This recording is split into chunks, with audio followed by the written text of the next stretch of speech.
Well,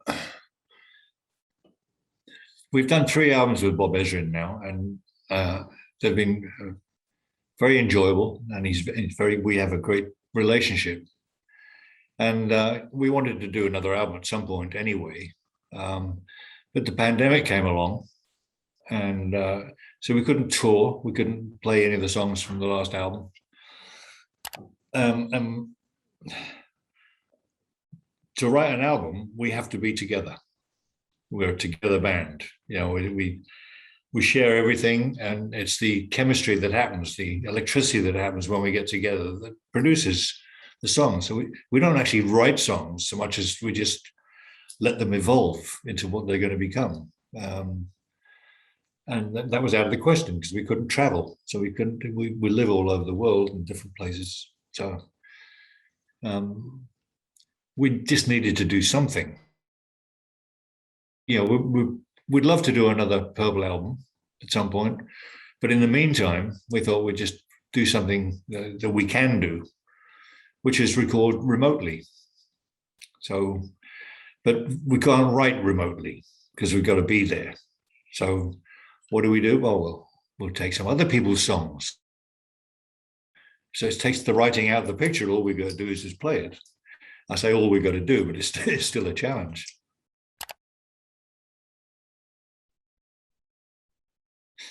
Actually, it was a kind of joke that Ian Gillan said, but which stuck. But I think there's probably some Purple fans who probably think it's a crime that we're doing a covers album. Not that we care much about that. We do what we have to do. And that's if you like it, that's great. And if you don't, then that's your problem. It's not ours. But Turning to Crime was it's the title that kind of stuck. And the record company loved it, and they loved the imagery you could use for it, and it became a theme. And the word fun comes into it. I use that a lot because we wouldn't be doing this if it wasn't fun. We don't take ourselves half as seriously as other people do. So it was a joy to make this album and get inside some of these songs that are part of our blood. Well, each of us that did demos had the license to find different ways of doing things. One of my suggestions was watching the river flow, Bob Dylan. The song, I knew it really as his version that he did with Leon Russell, which is a kind of slow, heavy blues. There's another version by Bob Dylan where he does it at incredible speed, almost like a fast country song or something. And I thought, well, the bluesy version we could do very easily, but it kind of be a bit boring because it's the same, And I started experimenting with tempos. And I came across this tempo. I thought, that might work. It's a ska, like a ska song. So anyway, I did a demo of it, and when Ian Pace said, "I'm not playing ska music." Why, I don't know, but that's Ian Pace's thing. He said, "But I'll play what I play on it," and in fact, it works great. It works great. Bob Ezrin said, "Yeah, if you do that, maybe the bass could be a walking bass," and that's. And I listen to that song now, and I think, well, that was born out of just an experiment that seemed to work. And the song itself was, the Dylan version is full of lyrics. But I don't expect Ian Gillan to sort of do a parody of Bob Dylan singing it. So we made it our own. That's all there is to it. Oh, well, Steve did the arrangement to that. And that middle bit doesn't appear in the original at all. It suddenly goes off onto a bit of Steve Morseism, and which is great. That's what we do. It's an interesting question, actually. Some of them come from our stage performances. We'll suddenly burst into a bit of jam, just for 30 seconds or so. A little bit of Zeppelin or AC/DC or Green Onions, with one that Don always used to start. And we just thought it'd be fun to throw all these bits that we've tried over the years into a medley. And that's why it's called Caught in the Act, because it comes from the live show.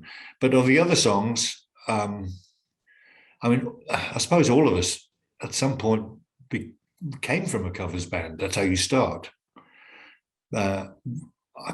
Probably Rocket Pneumonia and Boogie Woogie Flu I was playing in the 60s, but I can't remember that. So, but no, we don't jam around old songs that much. Everyone suggested the songs that touched them or that they found interesting. So it's kind of a personal collection.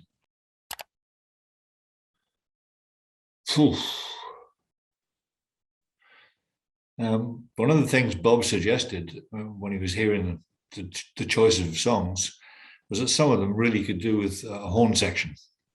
It would really bring them home. So I think the song that surprised me the most, and the song that if I'm playing it for people, you can't believe it's the same band that's doing 7 and 7 Is. You play 7 and 7 Is, and then you play Let the Good Times Roll, and it's like two different bands. And the reason is, we're a band of good players, and just because we're known for hard rock, heavy rock, whatever you want to call it, doesn't mean to say that we can't do anything else. And there's a lot of jazz that comes through in Purple music, a lot of classical comes through in Purple music. It's a kind of natural thing. And when someone suggested we do the Ray Charles song, why not? We can do it. It's not so much showing off as having fun, really. We did a jazz version of Smoke on the Water for a French TV show some years ago, and it's great. I love it.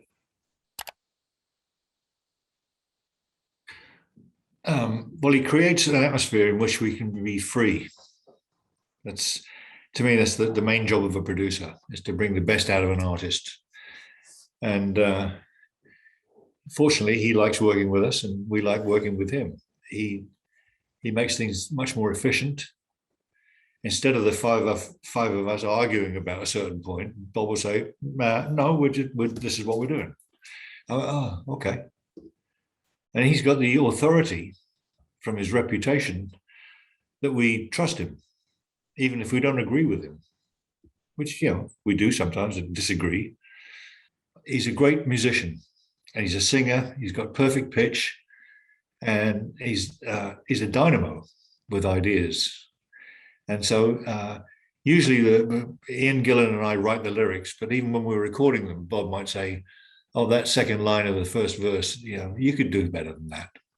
And then he'll make suggestions, and if they're good, then they become part of the song.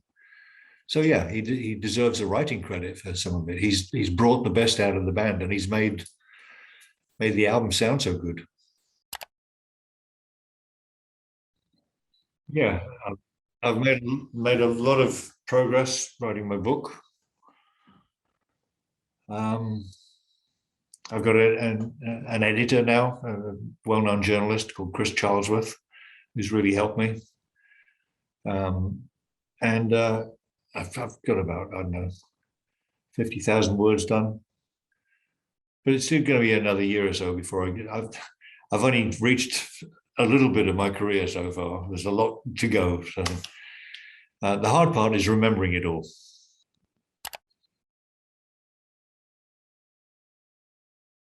It's a kind of one of those sagas that goes on. We don't know which one. Anyone could be the last one. At our age, you never know. But I personally, I don't ever want to stop. And I love being in a band. I love being in this band. I want to go on till I drop. But hopefully I don't drop my trousers first. Well, we didn't get a chance to try Whoosh. And I'm not even sure which songs would work. Normally when we've done an album, we'll spend an afternoon and just play every song on the album, see which feels good to play. But we didn't get a chance with Whoosh. So I don't know what any set list is going to be if we play again. It's still an if. But it would be nice to do a few things from the covers album here, from Turning to Crime, and something from Whoosh, and something from every album we've ever done, just to please everyone. That's not going to happen.